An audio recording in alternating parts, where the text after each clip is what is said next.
epithelial tissue. This tissue is also called the protective tissue, and it is present in almost all the organs. It covers almost all the organs and the cavities within the body. It also forms like a barrier to keep different body systems separate. Now the cells of this epithelium, as you can see in the figure, are tightly packed and they form a continuous sheet because it is protective tissue. So it forms a very continuous sheet. Another point to remember is there is no intercellular spaces, and you can see here in this figure that these cells are so continuous. They are tightly packed and there is very little intercellular spaces. Now all epithelial tissue is separated from the underlying tissue by an extracellular fibrous membrane. Like here you can see the epithelial cell is placed on this basement membrane, extracellular fibrous basement membrane. The basement. Here too in this picture, right at the bottom here, you can see the extracellular basement membrane. So epithelial tissues are placed on this extracellular fibrous basement membrane.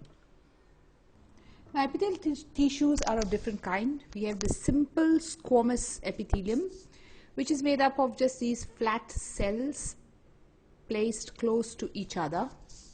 Then we have the cuboidal epithelial. From the word cuboidal, here are cells that are placed close to each other, cube-like cells that are placed close to each other. We have the columnar epithelium, column-like cells, tall column-like cells called the columnar epithelium, and many of these columnar epitheliums have got cilia, little hair-like projection called ciliated epithelium. And then we have the stratified epithelium, made up of many layers of cells placed one over the other. Stratify is layers, layers of cells placed one over the other. We'll now study the different types of epithelial tissues in detail. The first is the squamous epithelium. It's extremely thin, flat, and forms a delicate lining.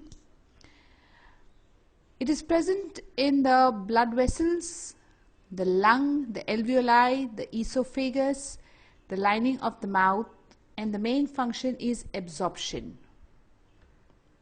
Next is the stratified epithelium. Stratified means in layers.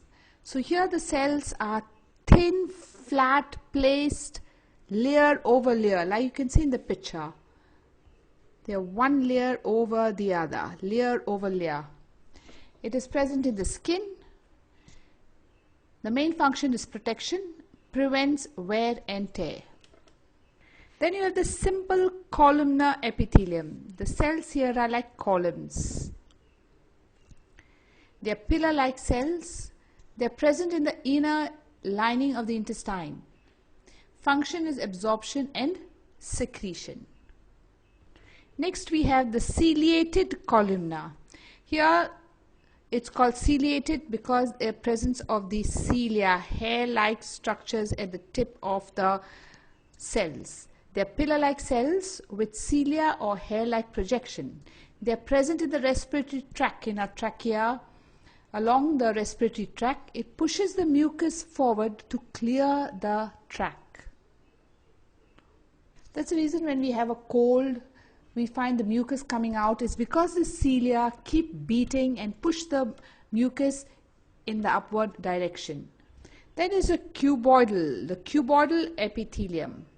And from this word you can see that the cells are like cube-like cells, cube-shaped cells. They are present in the kidney, the lining of the kidney tubules, the ducts of the salivary glands. They give mechanical support.